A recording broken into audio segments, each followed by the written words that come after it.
Hey guys, welcome back. It's Lucid. Hope you watched the first video in the series, which was the national overview for this wild and crazy nation, U, which we are going to be playing in a long-form, upcoming Dominions multiplayer game. And it's going to be with a bunch of other Hellenika nations, and we've got the mod creator who has decided to join us, to grace us with his presence. And we have all been given random nations, so it's not like the mod creator can use his knowledge to pick what he feels to be the strongest nation, even though he would never do that. But it just, I think what it does is it just completely levels the playing field, and everybody knows, because there's some people who've played this mod a lot, and there's some people like me who've played it once, and there's other people who've played it once in the game. So you don't need to know which nations are strong in the mod to play. You just get it, and then you take the one nation you've been given and you try to figure it out. So that is what we're doing, and it's going to be a shitload of fun. I'm really looking forward to it. What we're going to be talking about here is the nation U and Pretender design. Quick overview for those of you who missed it, the first episode, or are too lazy to go back and watch it. U is a nation with a bunch of limbs that haven't quite managed to form themselves into normal bodies. They typically lack heads. Heads are something that they altogether don't feel they need. Sometimes they're missing other body parts. They, as a nation, they tend to have high HP, high strength, but low morale, and low magic resistance, and extremely low protection, because armor is beneath them. So it's extremely crazy. They also, on top of not having any armor, they have half income. So it's like the Yomi penalty, but half, so bigger. And then growth and death scales are cut in half. So taking death is less penalized, but it means you can't get the best income skill in the game, which is growth. Growth is even probably still the best income skill at the game, taking it at half strength, but it's going to be way worse than other people's growth since, you know, exponential growth and all. Yeah, but our units are reasonably cheap, and our forts are cheap, and our temples are cheap, but our labs are still expensive. And we have a lot of our mages, they work by just auto-casting spells, so they don't work like normal Dominions mages do. They're like completely different. So very, very wild, unique, crazy, maddening nation. You can play them in lots of different ways, and that's what we're going to talk about. What I'm going to do, so when you get the Hellenika mod pack, included within it is, I think, Pantheon Reborn or something, which tends to buff all the Titans. So a lot of the Titans are going to get, like this guy, he has Carcass Collector, which is kind of cool. So he can convert nature into death gems. And he also generates, what does he generate? A nature and a death gem every turn. So this guy's kind of cool. But anyway, you basically have this where you can, there's a bunch of different options you can get. I haven't necessarily evaluated each and every one of these. What I'm going to talk about in this video are all of the thematic ones, which are just for you, like the Rock of Ages, the World Egg, Mu Atlas Prime, and then the Sophatros King, and the Cosmic Androgyne, however you say that. So those are the ones that are just for Mu, at least the ones I've noticed. I'm pretty sure those are just the ones. The Colossal Fetish, I think, will also deserve special mention just because it's such a badass chassis. But potentially you could take Mu with other... This might not even be optimal. I'll just spoiler alert, the Pretender I'm going to go with, I'll go ahead and flash up. But then we're not going to talk about it till the end. Or towards the end, anyway. It's going to be this guy, okay? And we'll explain why at the end of the video. But if you just wanted to see the Pretender, that's it.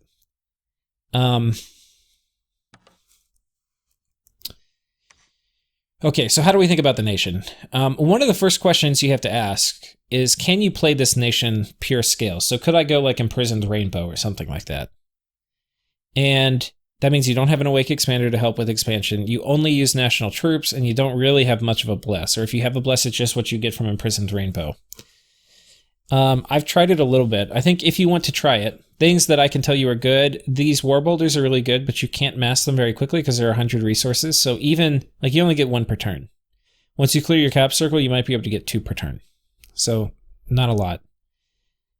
These guys are pretty good, but you can only get 3 per turn. But they're going to kill things pretty quickly. These guys are pretty good. They're pretty killy, but they die pretty quickly. Potentially having like protozoans form a front line, and if you can have these guys get to the back, it could be maybe reasonably efficient. But what I have found is because these guys have no protection, anything and everything is going to tear them apart. These are the only guys that are thick enough to not take high attrition when they expand, and then sort of these two, the Geva guy and the Skeapod Champion, just because they have such a high HP pool, there's a chance they can kill stuff before one of them actually dies. So you could, just try to get the big thick units, but you have to usually get like 3 turns worth of recruitment before it can reliably kill a province. And then if you hit like the scouting report's wrong, you misestimate or whatever, like when you tend to lose with these big guys, you're going to lose badly. And like your whole party will just get wiped out. So I've tried it a couple times. I can't say I devoted a ton of time into testing it, so it's still possible it could work. But the big guy, which is going for these and these guys, which aren't resource intensive, didn't work very well for expansion. I was able to do it like a few times, and then my party, which took like 3 turns to recruit, died. But I'm open to believe it could be done significantly better than I did it. And there would be some benefits if you could figure out how to do scales expansion well, or maybe where you have a dormant pretender rather than imprisoned. It does open up some kind of cool stuff. But even then, I think, especially compared to other Hellenika nations and things like that, you're very vulnerable to a rush if you go in that direction. Because these troops, even if you go scales will make you a lot richer than you would otherwise be if you dumpster your scales, but you're still going to have the half income penalty.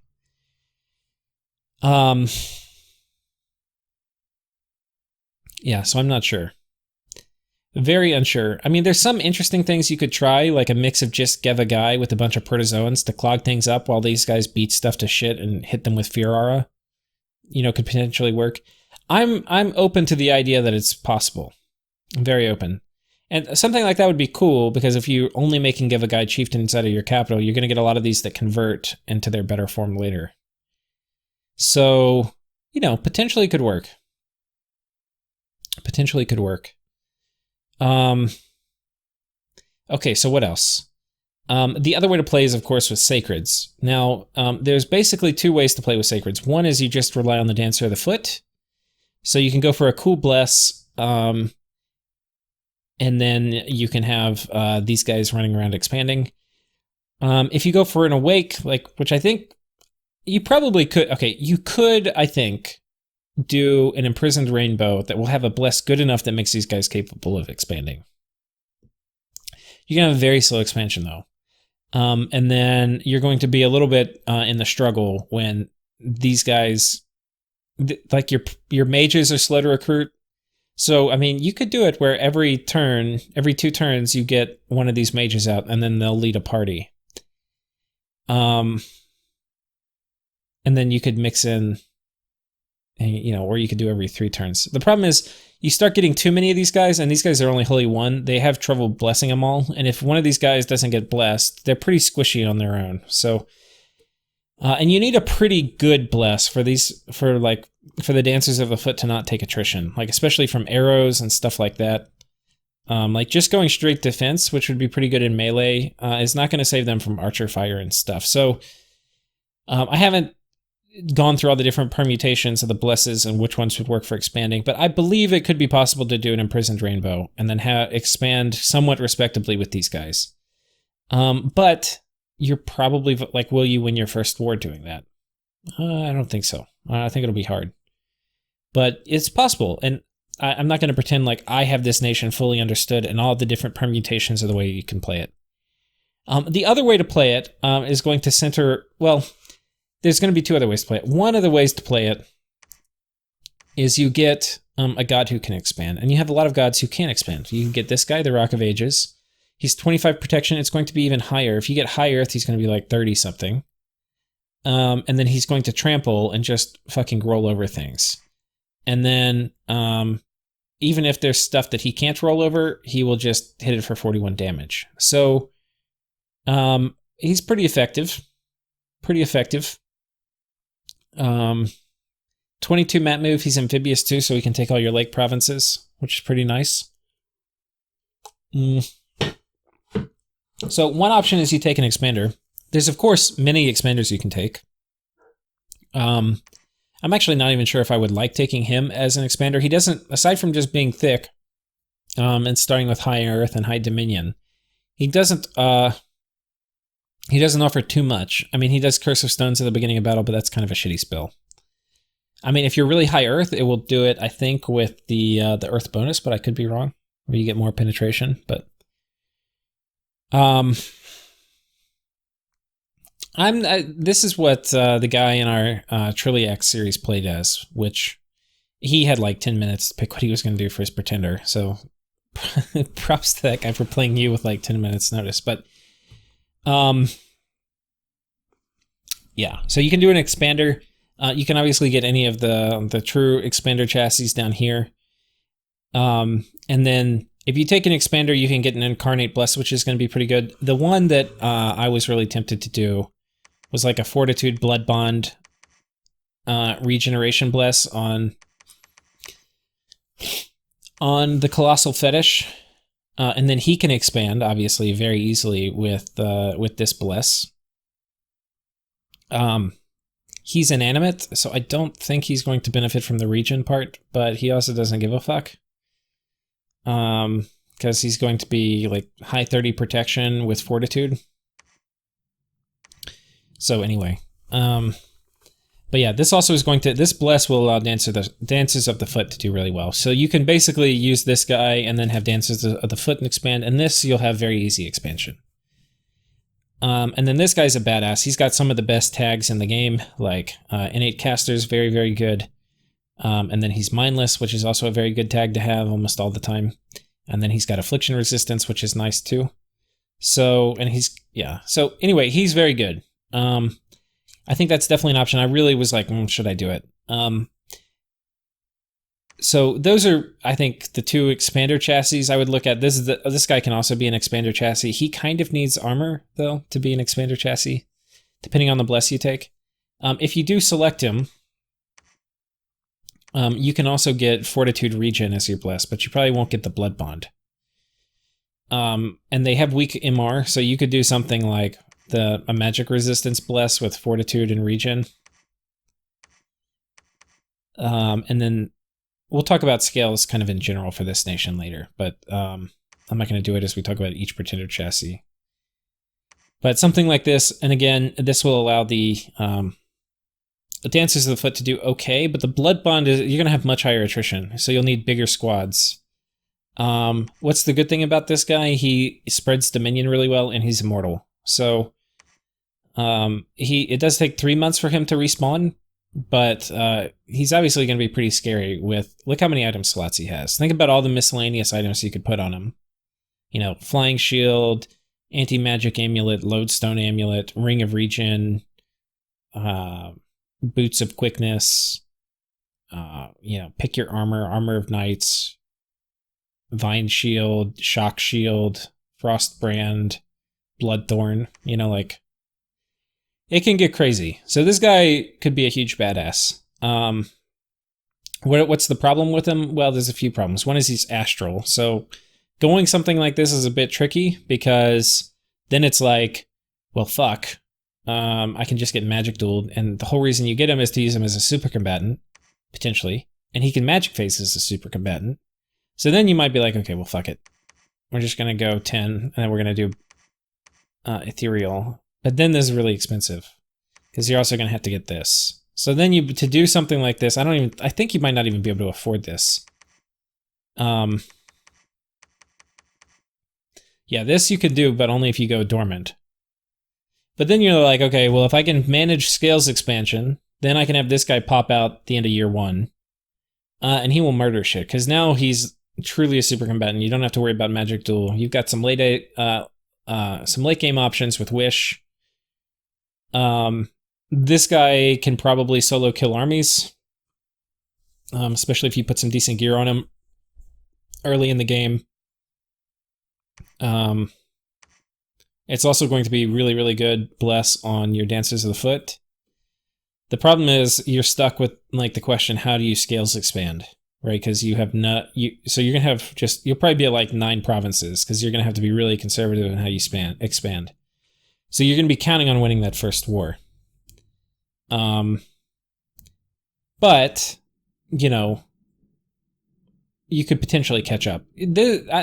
I'm not sure how you would use this guy, but this is kind of my inclination. It would be very greedy, because he'd be very vulnerable for the first year, but he comes online. I think you have a good chance of winning your first war with this guy. You're going to be fighting from a smaller economic base. You're probably going to have 1 less fort than you normally would. You have dumpster fire scales. Like, you have to do this, you can't even take productivity. So, but you do take magic. So what that does mean is you're going to be using these guys to research. You're not going to be summoning the thinking protozoans. You're not going to be taking your guys that have the productivity bonus to fighting. And you're not going to be making these guys because they cost too much resources. So, like, you might make these guys, which are actually pretty decent. And these guys in enough numbers, I bet you could slog through expansion. Maybe with some of these big dudes mixed in. These big dudes, like, if you imagine having these guys in combat with a bunch of these Aphori, they're not going to be able to kill the big dude before the Aphori kill them. It's just a very killy lineup. So, but you're going to be taking attrition. That's kind of the thing. But I bet you could do that. And maybe even get to like a normal 10 to 12 provinces or something. And then when they come online, you're going to want to obviously switch to Dancers of the Foot.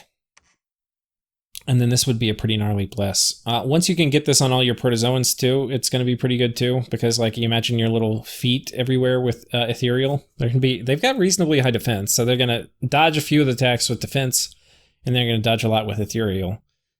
And then all your big beefy dudes, this will obviously be pretty good on. Like, yeah.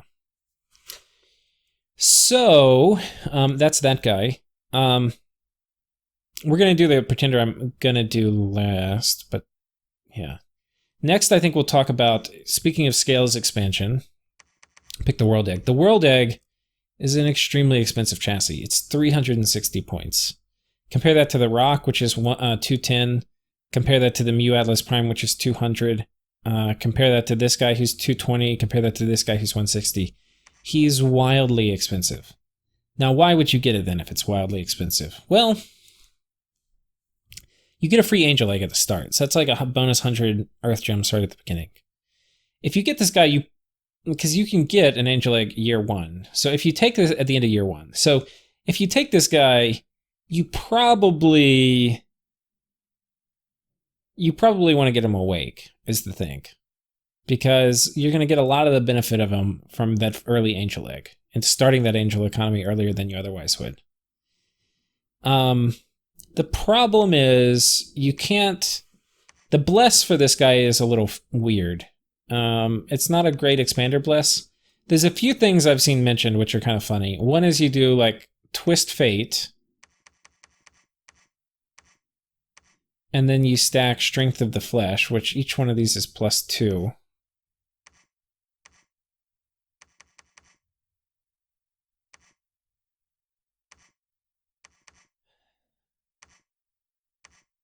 Anyway, so like this would be like a kind of Mimi bless.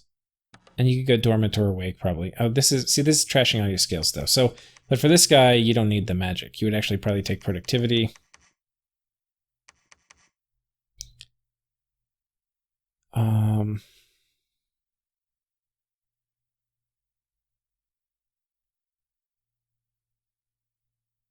This is a little greedy. I think you might have to go dormant. And going dormant isn't a huge deal. I guess it'll just save you. You can spend all your gems at the beginning on like thinking protozoans rather than on saving for your first angel egg. Maybe take a little bit of the edge off misfortune here.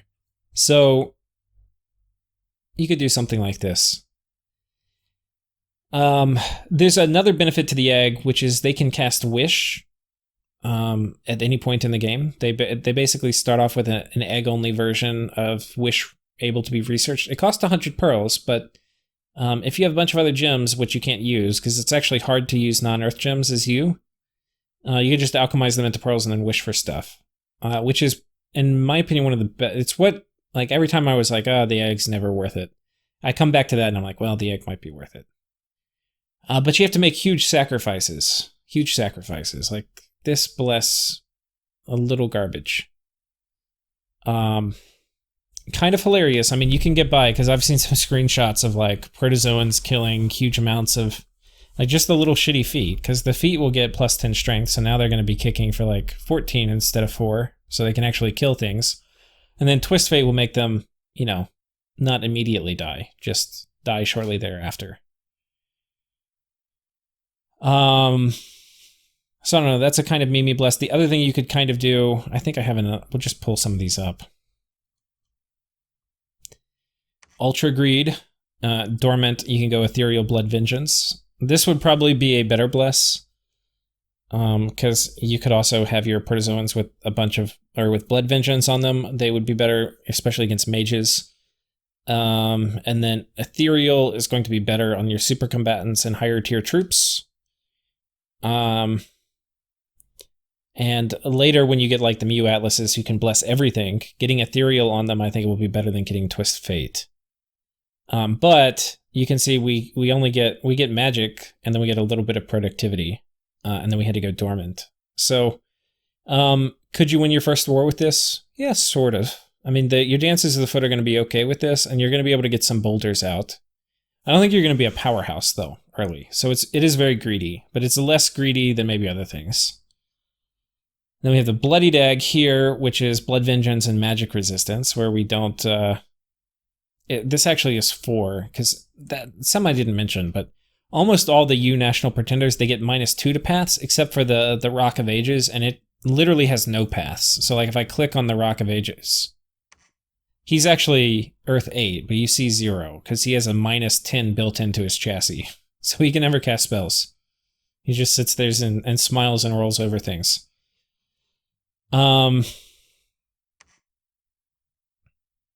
Yeah, that was the bless I was talking about for that guy. Here were a couple of the Colossal Fetish builds that I tinkered with the idea of having, like this guy with Heat Aura, Fortitude, Stygian Flesh, which give us invulnerability, which is really good on 0 protection dudes, and then Regeneration and Blood Bond. This would make your Dances of the Foot very scary. In this case, we trash productivity because we're not worried about boulders. We're just this like Dancers of the Foot plus Colossal Fetish is kind of the build. The problem is you're kind of limited in how many dancers you can get. And you go through this phase where like you're scary in the beginning and you're scary in the early middle where you have like an army of Dancers of the Foot with all this stuff on them. But then as other people get research, you're kind of fucked until you get the Atlases, which can start applying this bless to everybody. And then it starts being scary again. The other problem is your Dancers of the Foot can set other people on fire that are near them that aren't sacred. But anyway, that was an idea. And then this was like a more muted version of that, where basically we didn't completely trash growth. You could also not completely trash productivity and include boulders into the build. Probably better, actually. But this would be maybe if you want to focus on blood hunting a little more, your population will survive a bit longer.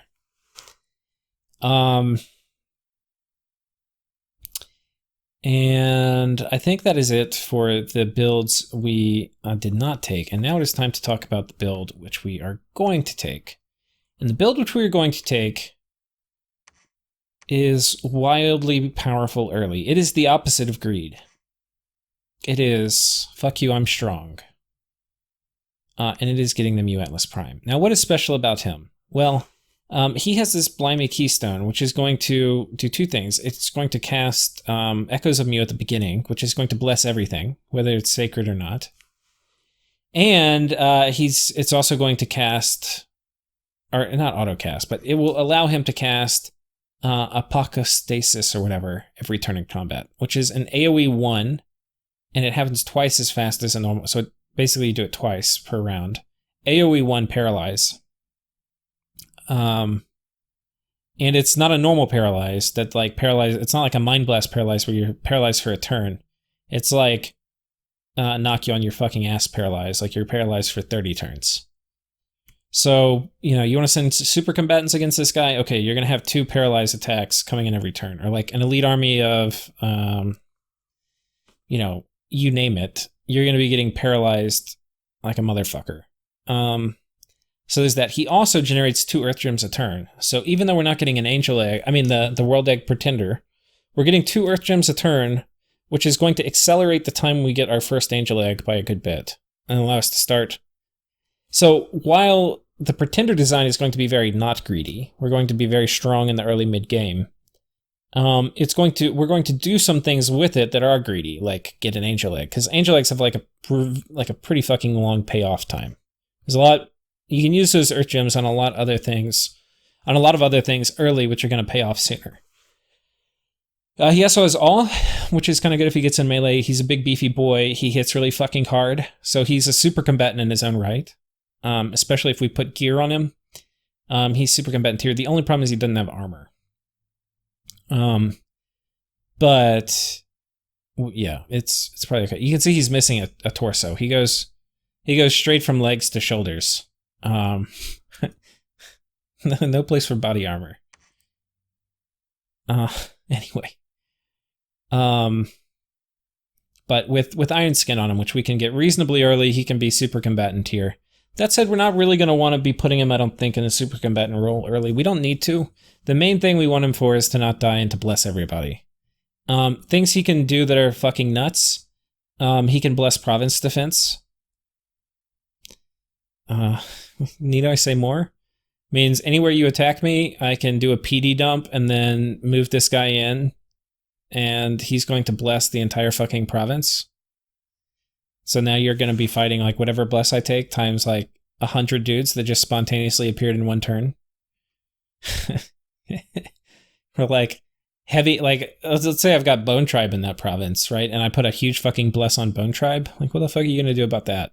Heavy Cav province? Oh, they're now Heavy Cav with a huge fucking bless.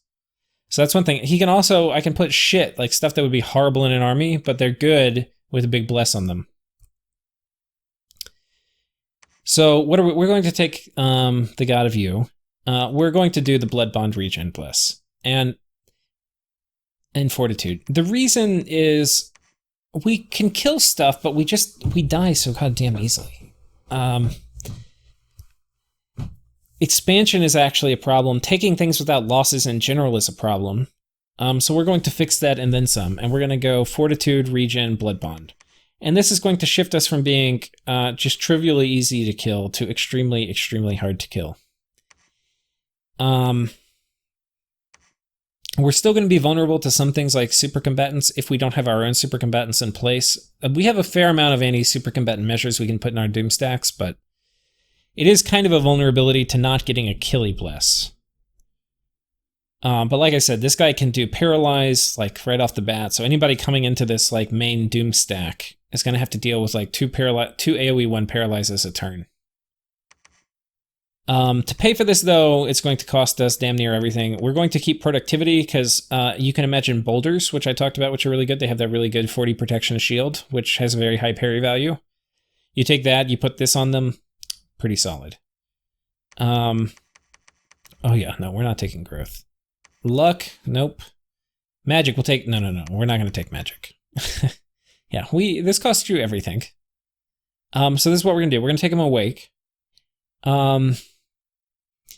And normally, I like playing scales. This is not how I don't think this nation is meant to be played. You do not play this nation scales. When you get given a gift like this, the ability to bless everything, you don't play fucking scales, okay, guys? You have to know when to go Hell Bless. Now, could we go more Hell Bless? Yeah, you technically could go more Hell Bless, right? We could go, because we don't, the problem if we go if we do this, we have no way to research. Our thinking protozoans are going to suck, and our normal researchers are going to suck, and we're going to have our god out. Like, we're never going to research anything. That's the main reason I think we have to take productivity. And as a benefit, we get the boulders. And the boulders are really good. But if you wanted to, and you said, fuck all research, I'm going to rely on, like,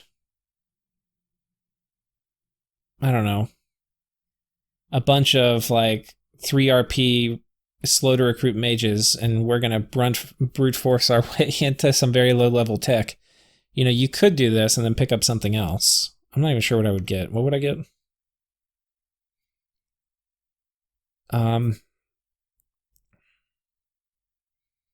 Probably an aura. Like a heat aura. Cold aura too, maybe? You can't afford it.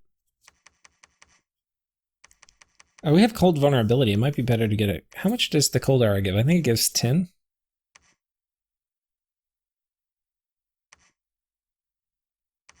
But because we suck with cold resistance, you might throw in an extra one. Something like that could be hilarious.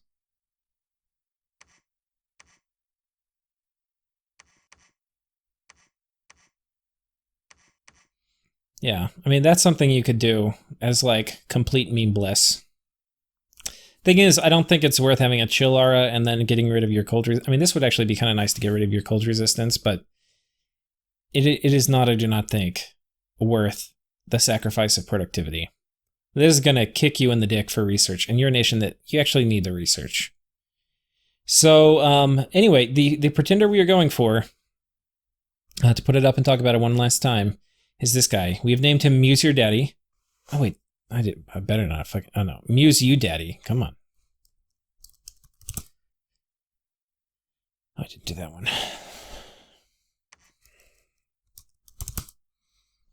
This is the guy. Okay. So, yeah. Full productivity. Trashed everything else. Yeah. He's going to be a beast. I'm just going to go ahead and tell you. Okay, so here's the thing. I'm probably going to do a single player game. I'm going to have to re-record it because the audio didn't get recorded, but I've had fun playing these guys in single player, so I probably just won't play as long. But we'll probably play it in single player. And I guess I don't know if I'll probably put those up in parallel or something. I don't know. So I'm not sure the uploading sequence, but I'll probably do a single player game, and then we're going to do the actual real multiplayer game. But I'm going to be fucking aggressive. The other thing that's special about Muse Your Daddy is this whole thing, the auto bless, works outside of your dominion. So normally you don't want to take your god outside of your dominion because he's going to get the stat penalty, and he's going to be not blessed, and he's not going to give the blessed benefit to your troops. Not the case for Muse Your Daddy.